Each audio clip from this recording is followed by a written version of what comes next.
வணக்கம் ஃப்ரெண்ட்ஸ், நம்ம சேனலில் தினமும் 5 ஜிஎஸ் கேள்விகள் ஜென்ரல் ஸ்டடீஸ்க்கான ப்ரீவியஸ் இயர் கொஸ்டின் எடுத்து அதுக்கான புக் சோர்ஸ் எங்கேயாச்சும் இருக்கான்னு பார்ப்போம். புக் சோர்ஸ் இருந்தால் புக் சோர்ஸை பார்ப்போம்.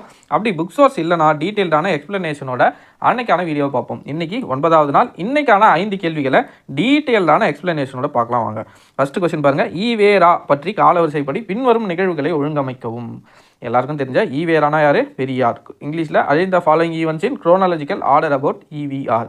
உங்களை ஃபஸ்ட்டு இந்த ஈவேரா இதிலிருந்து ஆரம்பிப்போம். இதோட விரிவாக்கம் என்ன? ஈனா ஈரோடு, பெரியார் பிறந்த ஊர் ஈரோடு. வேணா வெங்கடப்பர். வெங்கடப்பர் என்பது பெரியாரோட அப்பா பேர். ஓகேங்களா. அடுத்து ராமசாமி, ஈரோடு வெங்கடப்பர் ராமசாமி. இதுதான் இந்த ஈவேராவோட விரிவாக்கம். ஓகேங்களா. இந்த கொஸ்டினை நம்ம ஃபஸ்ட்டு படித்து பார்ப்போம் ஒரு டைம்.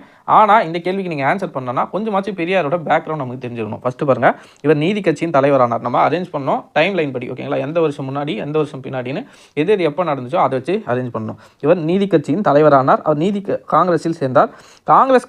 தமிழ்நாடு காங்கிரஸ் கமிட்டியின் தலைவரானார். வைக்கம் சத்தியாகிரகம் துவங்கினார். நமக்கு ஓரளவுக்கு டேட்டா தெரிஞ்சாதான் இந்த கேள்வியை நம்மளால் அட்டன் பண்ண முடியும். ஓகேங்களா. ஃபஸ்ட்டு பெரியார்னா யார்? நமக்கு தெரிஞ்சு சொன்னதும் எல்லாருக்கும் என்ன ஞாபகம் வரும்னா, கடவுள் மறுப்பாளர், கடவுள் இல்லைன்னு சொன்னவர். அதுக்கடுத்து தான் சாதிய பாகுபாடுகளை கலையணும்னு நினச்சவர், பெண் கல்வி இதுக்கெல்லாம் முக்கியத்துவம் கொடுக்கணும்னு அந்த காலத்திலே பேசினவர், இந்திய எதிர்ப்பு போராட்டம் பண்ணவர். இது மாதிரி நிறைய சாதனைகளுக்கு சொந்தக்காரர் பெரியார். ஓகேங்களா. இப்போது பெரியாரோட பேக்ரவுண்டை ஷார்ட் அண்ட் கிறிஸ்பாக பார்க்கலாம். ஓகேங்களா. நமக்கு இந்த கொஸ்டினுக்கும் ரொம்ப ரொம்ப முக்கியம் பெரியார் பற்றின டீட்டெயில்ஸ். என்னால் முடிஞ்ச அளவுக்கு நடந்த காலவரிசைப்படி ஓகேங்களா பெரியாரோட லைஃப்பில் நடந்த முக்கியமான ஈவெண்ட்ஸை நம்ம ஷார்ட் அண்ட் கிறிஸ்பாக பார்க்கலாம். First Periyar September 17, 1879. ஓகேங்களா. இந்த டேட் நல்லா ஞாபகம் வச்சுக்கோங்க. எக்ஸாமில் நிறைய டைம் கேட்டிருக்காங்க. 1879 பிறக்கிறாரு. இறப்பும் தெரிஞ்சுக்கோங்க. 1973. இங்கே 73 இருக்கிறார். 1879 பிறக்கிறாரு. 1973 இறக்குறாரு. இல்லை. அடுத்ததா பெரியார் நமக்கு தெரிஞ்ச பெரியார் சொன்ன மாதிரி கடவுள் மறுப்பாளராக இருக்கார். ஆனால் இளமையில் பெரியார் அப்படி இல்லை, கடவுள் பற்றாளராக தான் இருக்கார். ஓகேங்களா. நம்ம இப்போ 1918க்கு வருவோம். அவர் பிறந்த வருஷம் 1879. நம்ம இப்போ 1918 ஆரம்பிப்போம். 1918 ஈரோடு நகர சபைக்கு தலைவராக தேர்ந்தெடுக்கப்படுறார் பெரியார். அவர் பிறந்த ஊர் ஈரோடு தான். அதே ஈரோடுக்கு நகர சபை தலைவராக தேர்ந்தெடுக்கப்படுறாரு. அந்த காலத்திலேயே அங்கிருந்த மக்களுக்கு குழாய் வசதியெல்லாம் செஞ்சு கொடுக்குறாரு பெரியார். இல்லை. அதுக்கு அடுத்ததான் 1919, ஒரு வருஷம் கழிச்சு வருவோம். 1919 என்ன பண்ணுறாருனா காங்கிரஸில் தன்னை இணைச்சிக்கிறார். காங்கிரஸில் இணைச்சிக்கிறாரு. காந்தியோட செயல்பாடுகளில் இம்ப்ரெஸ் ஆகிறாரு. அதனால் தன்னை என்ன பண்ணுறாருனா காங்கிரஸில் இணைச்சிக்கிறார். நம்ம கொஸ்டின்லேயும் காங்கிரஸில் எப்போ சேர்ந்தாருன்ற மாதிரி ஒரு சென்டென்ஸ் இருக்குது. அவர் காங்கிரஸில் எப்போ சேர்றாரு? 1919. இல்லை. ஃபஸ்ட்டு ஒரு கொஸ்டினுக்கான டேட்டா தெரிஞ்சிச்சு. ஓகேங்களா. அடுத்ததாக 1919 22 திருப்பூரில் ஒரு மீட்டிங்கில் பேசிகிட்டு இருக்காரு. பேசி முடித்ததும் அவர் தமிழ்நாடு காங்கிரஸோட தலைவராக தேர்ந்தெடுக்கப்படுறாரு. தமிழ்நாடு காங்கிரஸோட ஹெட்டாக யார் தேர்ந்தெடுக்கப்படுறாங்கன்னு பார்த்தோன்னா பெரியார். 1922 19 காங்கிரஸ்லேயே சேர்றாரு. 3 வருஷத்தில் தமிழ்நாடு காங்கிரஸோட தலைவராக மாறுறாரு. நம்ம கொஸ்டின்லேயும் கொடுத்துருக்காங்க. அது அவர் தமிழ்நாடு காங்கிரஸ் கமிட்டியின் தலைவரானார். இப்போது 1922. 2 டேட்டா தெரிஞ்சிச்சு. அதுக்கடுத்ததாக பாருங்கள், 1924 பெரியாரோட தொடக்க கால போராட்டத்தில் ஒரு வெற்றிகரமான போராட்டமாக பார்க்கப்படுறது இந்த 1924 நடந்த வைக்கம் சத்தியாகிரகம். எல்லாருக்கும் தெரிஞ்சிருக்கோம். வைக்கம் வீரர் அப்படின்னு பெரியார் அழைக்கிறதுக்கு காரணமே இந்த போராட்டம் தான். இந்த வைக்கம் போராட்டத்தில் என்ன நடக்குன்னா, இந்த வைக்கம் என்ற ஊர் ஃபஸ்ட்டு கேரளாவில் இருக்குது. கேரளாவில் கோட்டயம், இப்போது கோட்டயம்ன்ற மாவட்டத்தில் வைக்கம்னு ஒரு பகுதி இருக்குது, ஒரு ஊர் இருக்குது. அந்த ஊரில் என்ன பிரச்சனைனா, ஒரு சாதியினரை கோயிலுக்குள்ளே அனுமதிக்க மாட்டேன்றாங்க. ஓகேங்களா. அதை எடுத்து நிறைய உள்ளூரில் நிறைய தலைவர்கள் போராடுறாங்க. ஆனால் அந்த போராட்டம் பெரிய அளவில் வெற்றிகரமாக எதுவும் அமையலை. ஆனால் இங்கே இருக்கிற பெரியார் போகிறாரு. பெரியார் போனதும் அந்த போராட்டத்தோட தீவிரம் அதிகமாகுது. பெரியாரை அரெஸ்ட் பண்ணுறாங்க. அப்போது பெரியாருக்கு ஒரு பட்டம் கொடுக்கப்படுது. அப்போது கொடுக்கப்பட்ட பட்டம் தான் வைக்கம் வீரர். பெரியார் கூட நிறைய பேர் அதுக்கு முன்னாடியே போராடிட்டு இருக்காங்க. ஜார்ஜ் ஜோசப், நீங்கள் கேள்விப்பட்டிருப்பீங்க, ரோசாப்புத்துறை அப்படின்னு அழைக்கப்படுற ஜார்ஜ் ஜோசப்லாம் கூட அந்த டைமில் பெரியாருக்கு முன்னாடியே போராட்டம் பண்ணிட்டு இருப்பாங்க. ஆனால் பெரியார் போனதும் அந்த போராட்டத்தோட தன்மையே மாறுது. ஓகேங்களா. ரொம்ப தீவிரமடையுது. அதனால் சிறைக்கும் போகிறாரு. பெரியார் வைக்கம் வீரர் என்று அழைக்கப்படுகிறார் 1924. இல்லை. அப்போது வைக்கம் சத்தியாகிரகத்தை எப்போ தொடங்கினார்? நம்ம டேட்டோடே சொல்லலாம். வைக்கம் சத்தியாகிரகம் மார்ச் 30. ஓகேங்களா. மார்ச் 30, 1924 தொடங்கப்படுது. அப்போ 3த்துக்கான டேட்டா தெரிஞ்சிச்சு. இப்போ நீதி கட்சியோட தலைவரான வருஷம் மட்டும் தெரிஞ்சால் போதும். ஓகேங்களா. இப்போ எதுவெல்லாம் பார்த்துருக்கோம். அவர் வைக்கம் சத்தியாகிரகத்தால் வைக்கம் வீரர்னு அழைக்கப்படுறாரு 1924. அடுத்ததாக 1925க்கு வருவோம். 1925 என்னென்னா சேரன் சேரன் மாதேவியில் ஒரு குருகுலம் நடந்துட்டுருக்கு. ஓகேங்களா, இந்த குருகுலத்தை நடத்துகிற யாருன்னா வி சுப்பிரமணிய ஐயர். நான் ஷார்ட்டாக எழுதுறேன். வி சுப்பிரமணிய ஐயர்னு ஒருத்தர் என்ன பண்ணுறாருன்னா சேரன் மாதேவியில் ஒரு குருகுலத்தை நடத்திட்டு வராரு. அந்த குருகுலத்தில் சாதிய பாகுபாடுகள் அதிகமாக இருக்குது. ஓகேங்களா, உயர் சாதியினர் வந்து மேலே உட்காந்து சாப்பிட்றது, அவங்க படிக்கிற இடம் வேறையாக இருக்குது. இந்த மாதிரி நிறைய சாதிய பாகுபாடுகள் அதிகமாக இருக்குது. இதை கண்டிக்கிறார் பெரியார். அதுக்கடுத்ததான் அதே 1925 காங்கிரஸோட ஒரு மாநாடு நடக்குது. ஓகேங்களா, காங்கிரஸ் கமிட்டி மாநாடு நடக்குது. அதில் பெரியார் வந்து வகுப்புவாதி பிரதிநிதித்துவம், அதாவது சிம்பிளாக சொன்னால் ரிசர்வேஷன் கேட்குறாரு. ஓகேங்களா, கீழ்த்தட்டு மக்களுக்கு இவ்வளோ ரிசர்வேஷன் கொடுங்க, நாங்கள் இவ்வளோ கஷ்டப்படுறாங்க, இவங்களும் மேலே வரணும், எல்லாரும் ஒரே சமமாகணும்னு சொல்லிட்டு ரிசர்வேஷன் கொடுங்கன்னு சொல்கிறாரு. ஆனால் அதை காங்கிரஸ் குழு என்ன பண்ணுதா, மறுக்குது. அப்போ என்ன ஆகுறாரு பெரியார், இந்த 1925 காங்கிரஸ்லேருந்து வெளியேறி அவர் ஒரு இயக்கத்தை தொடங்குறாரு. அதுதான் சுயமரியாதை இயக்கம். 1925 சுயமரியாதை இயக்கம் பெரியாரால் தொடங்கப்பட்டது. 1925 அதுக்கடுத்து இன்னொரு இம்பார்ட்டன்ட் ஈவெண்ட் இருக்குது, குடியரசு. இவரோட அஃபிஷியல் நியூஸ் பேப்பரான குடியரசுன்னு ஒரு நாளிதழும் தொடங்குறார் பெரியார். ஓகேங்களா, 1925 சுயமரியாதை இயக்கம். அதுக்கடுத்ததா குடியரசு. அதுக்கடுத்ததா 1925 முடிச்சவங்களா. அதுக்கடுத்தது 1929 வருவோம். இந்த இடத்துல சுயமரியாதை மாநாடு நடத்துகிறார் பெரியார். முதல் சுயமரியாதை மாநாடு, செல்ஃப் ரெஸ்பெக்ட் மூமெண்ட்டோட சுயமரியாதை மாநாடு. இது எக்ஸாம்பிள் நிறைய டைம் கேட்டிருக்காங்க. சுயமரியாதை மாநாடு, முதல் சுயமரியாதை மாநாடு எங்கே நடக்குதுன்னா செங்கல்பட்டு. ஓகேங்களா, இப்போ மாவட்டமாக இருக்கிற செங்கல்பட்டில் தான் நடக்குது. இதுக்கு தலைமை தாங்கிறது யார்? இது ஏன் நம்ம இப்போ பார்க்குறோம்னா, இது எக்ஸாம்ஸில் நிறைய டைம் கேட்டிருக்காங்க. சுயமரியாதை மாநாடு ஃபஸ்ட்டு எங்கே நடந்துச்சு, யாரோட தலைமையில் நடந்துச்சுன்னு கேள்வி கேட்டிருக்காங்க. அப்போது செங்கல்பட்டில் சவுந்தர பாண்டியன். ஓகேங்களா, சவுந்தர பாண்டியன் அவரோட தலைமையில் முதல் சுயமரியாதை மாநாடு நடக்குது. ரெண்டாவது சுயமரியாதை மாநாடு ஈரோட்டில் நடக்குது. ஓகேங்களா, ஈரோட்டில் நடக்குது ரெண்டாவது சுயமரியாதை மாநாடு. இப்படியே போயிட்டுருக்கு பெரியாரோட வாழ்க்கை. அதுக்கடுத்ததான் என்ன பண்ணுறாரு பெரியார் 1938 வருவோம். இப்போ என்ன பார்த்தோம், 1929 பார்த்தோமா. அடுத்ததாக 1938 வருவோம். 38 என்ன பண்ணுவார், இந்திய எதிர்ப்பு போராட்டத்தை முன்னெடுப்பார். அப்போது காங்கிரஸோட ஆட்சி நடந்திருக்கும். ராஜகோபாலாச்சாரி ராஜாஜியோட ஆட்சி தமிழகத்தில் அந்த மெட்ராஸ் மாகாணத்தில் தொடங்கியிருக்கோம். அப்போ அவர் என்ன பண்ணுவார்னா மும்மொழி கொள்கையை எடுத்துகிட்டு வருவார். ஓகேங்களா, இந்தியும் ஒரு லாங்குவேஜாக படிக்கணும்னு. 1938 இந்திய எதிர்ப்பு போராட்டத்தை முன்னெடுப்பார் பெரியார். அந்த டைமில் அவர் சிறையில் அடைக்கப்படுவார். ஓகேங்களா, சிறையில் அடைக்கப்படுறாரு. இந்திய எதிர்ப்பு போராட்டத்துக்கு எதிராக போராடினதால், இந்தியை எதிர்த்து போராடினதால். ஓகேங்களா, சிறையில் இருக்கும்போதே என்ன பண்ணுறாங்கன்னா நீதி கட்சி 1916 சவுத் இந்தியன் லிபரல் ஃபெடரேஷன் அப்படின்னு தொடங்கப்பட்ட நீதி கட்சி என்னன்னா தலைவர் இல்லாமல் தத்தளிச்சுட்டு இருக்கோம். ஒரு கட்டத்தில் அதோட செல்வாக்கும் குறைஞ்சிட்டு இருக்கும். அந்த டைமில் 1939 இந்த டைமில் நீதி கட்சியோட பெரிய பெரிய தலைவர்கள் வந்து பெரியாரை சந்தித்து நீங்கள் தான் எங்களுக்கு தலைவராக இருக்கணும் சிறையில் இருக்கும்போதே பேசுகிறாங்க. பெரியார் நீதி கட்சியோட தலைவராக 1939 சிறையில் இருக்கும்போதே தேர்ந்தெடுக்கப்படுகிறார். இல்லைங்களா, 1939. அதுக்கடுத்ததாக மிக முக்கியமான ஒரு டேட்டா என்னென்னா 1944 சேலம் மாநாடு. இதுவும் எக்ஸாம்ஸில் அடிக்கடி கேட்டிருக்காங்க. எந்த மாநாடுன்னு, சேலம் மாநாடில் இந்த நீதி கட்சி அப்படின்ற பேரை திராவிட கழகம் அப்படின்னு பெயர் மாற்றம் பண்ணியிருக்காரு. திராவிட கழகம் தீகா அப்படின்னு பெயர் மாற்றம் பண்ணது 1944 சேலம் மாநாடு. யாரோட பரிந்துரை, யாரோட சஜஷன் மூலமா இந்த பேரை மாற்றலான்னு பார்த்தோன்னா அறிஞர் அண்ணா. இதுவும் எக்ஸாம்பிள் கேட்டிருக்காங்க. ஓகேங்களா, அண்ணா சேலம் மாநாட்டில் இப்படி பேரை மாற்றலாம் அப்படின்னு சொல்லிட்டு சஜஸ்ட் பண்ணுறாரு. அதை ஏற்றுக்கிட்ட பெரியார் நீதி கட்சின்ற பேரை திராவிட கழகம் அப்படின்னு பேர் மாற்றுறாரு. இதுக்கப்புறமா அண்ணா என்ன பண்ணுவார்னா அவர் 1949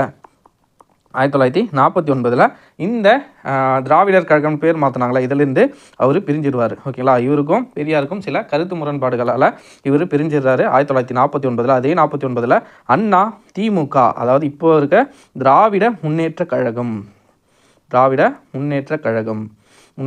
கழகத்தை அறிஞர் அண்ணா 1949 ஸ்டார்ட் பண்ணியிருப்பார்.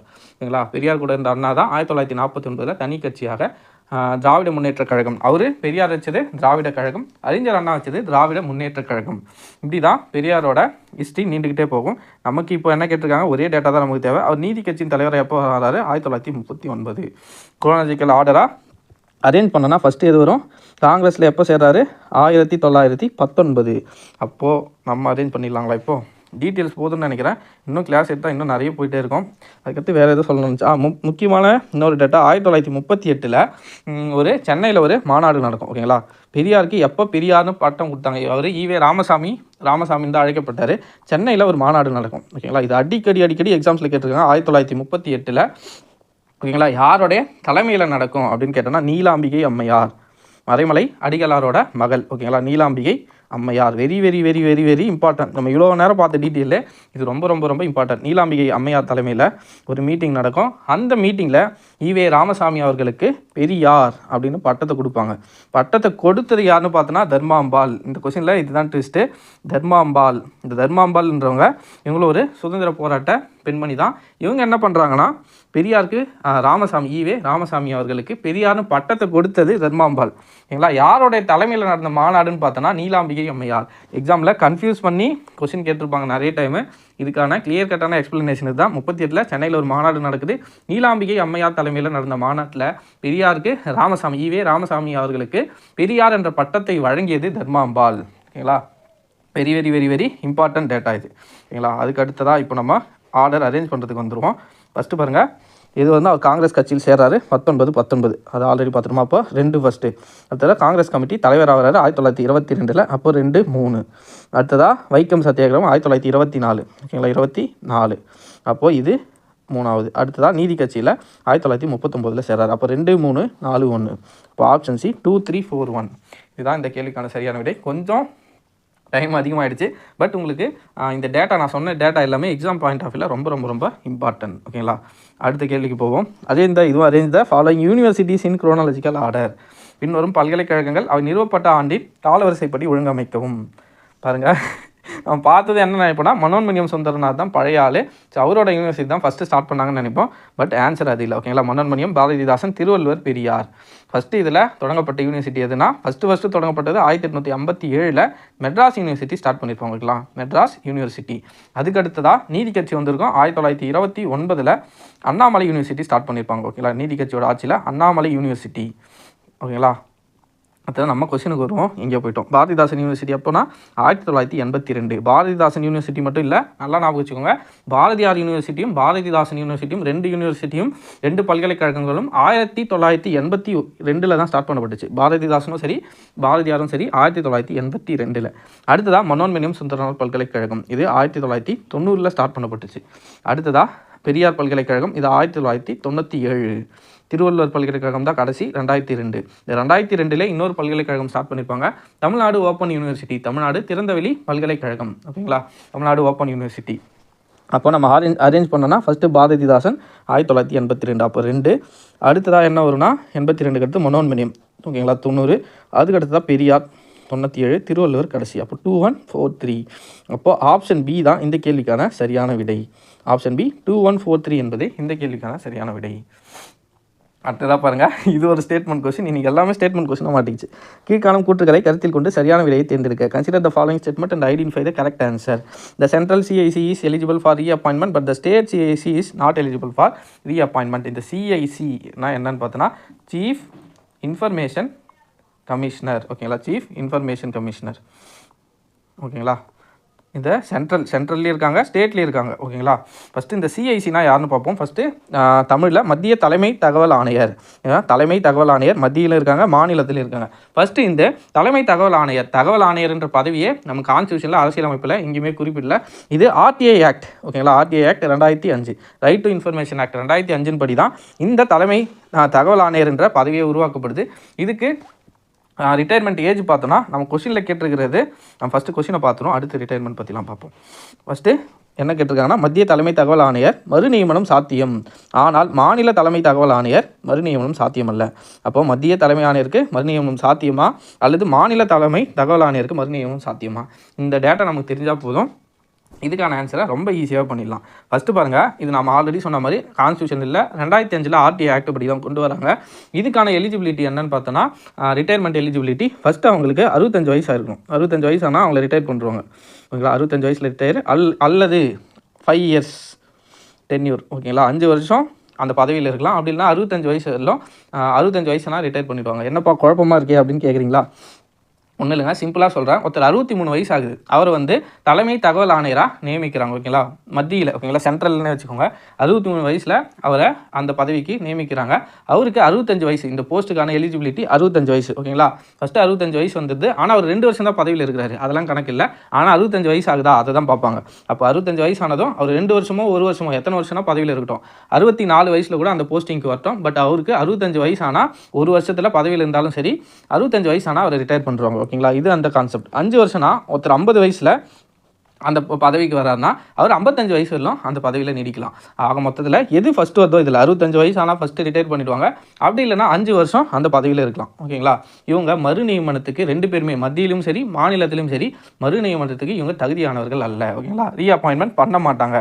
ஒரே டைம் மட்டும்தான் அந்த போஸ்டிங்கில் இருக்க முடியும். இன்னொரு டைம் ரீஅப்பாயின்மெண்ட் பண்ணுறதுக்கு இவங்களுக்கு எலிஜிபிலிட்டி இல்லை. ஓகேங்களா, ஒரே ஒரு டைம் மட்டும்தான் சென்ட்ரல்லையும் சரி ஸ்டேட்லேயும் சரி ஒரே டைம் மட்டும்தான் அந்த போஸ்டிங்கில் அவங்களால இருக்க முடியும். ஓகேங்களா, அதுக்கடுத்து தான் மொத்தம் எத்தனை பேர் இருக்காங்கன்னா சென்ட்ரல்லையும் ஸ்டேட்லையும் சரி 1+10 ஒருத்தர் வந்து தலைமை தகவல் ஆணையர். ஓகேங்களா, மற்ற 10 பேர் வந்து அவருக்கு கீழே இருக்கிற மெம்பர்ஸ். அதே தான் ஸ்டேட்லையும் சரி சென்ட்ரல்லையும் சரி. ஓகேங்களா, மொத்தமாக 1+10 இது RTI ஆக்ட் 2005 படி உருவாக்கப்பட்டது. அப்போ இந்த கேள்விக்கான சரியான விடை எதுனா, இருவருக்குமே மறு நியமனம் சாத்தியமல்ல. ஃபஸ்ட்டுக்கு மத்திய தகவல் ஆணையருக்கு சாத்தியம்னு சொல்லியிருக்காங்க. ரெண்டாவதுல மாநில தலைமை ஆணையருக்கு சாத்தியம் சொல்லியிருக்காங்க. 2 பேருக்குமே அடுத்த ஆப்ஷனில் சாத்தியம்னு சொல்லியிருக்காங்க. ஆனால் சரியான ஆன்சர் 2 பேருமே ஒரே ஒரு டைம் மட்டும்தான் அந்த போஸ்டிங்கில் இருக்க முடியும். ஓகேங்களா, அப்போது இருவருக்குமே மறுநியமனம் சாத்தியம் இல்லை. Both are not eligible for reappointment. Option D தான் இந்த கேள்விக்கான சரியான விடை. அடுத்து பாருங்கள், இது ஒரு பாலிட்டி கொஸ்டின், ரொம்ப எளிமையான கொஸ்டின். ஆர்டிகல் 18 அடுத்ததாக 21, 23, 20 பார்க்கும்போதே நமக்கு தெரியும். இதுக்கு புக் சோர்ஸ் இருக்குது. 10th புக்கில் எல்லா ஆர்டிக்கலை பற்றியும் கொடுத்துருக்காங்க. பாருங்க, ஆர்டிகல் 18 பட்டங்களை ஒழித்தல். இது கரெக்டாக இருக்குங்களா? ஆர்டிகல் 18 இராணுவம் மற்றும் கல்விசார் பட்டங்களை தவிர மற்ற பட்டங்களை நீக்குதல். அப்போது ஃபர்ஸ்ட் ஆப்ஷன் கரெக்டு.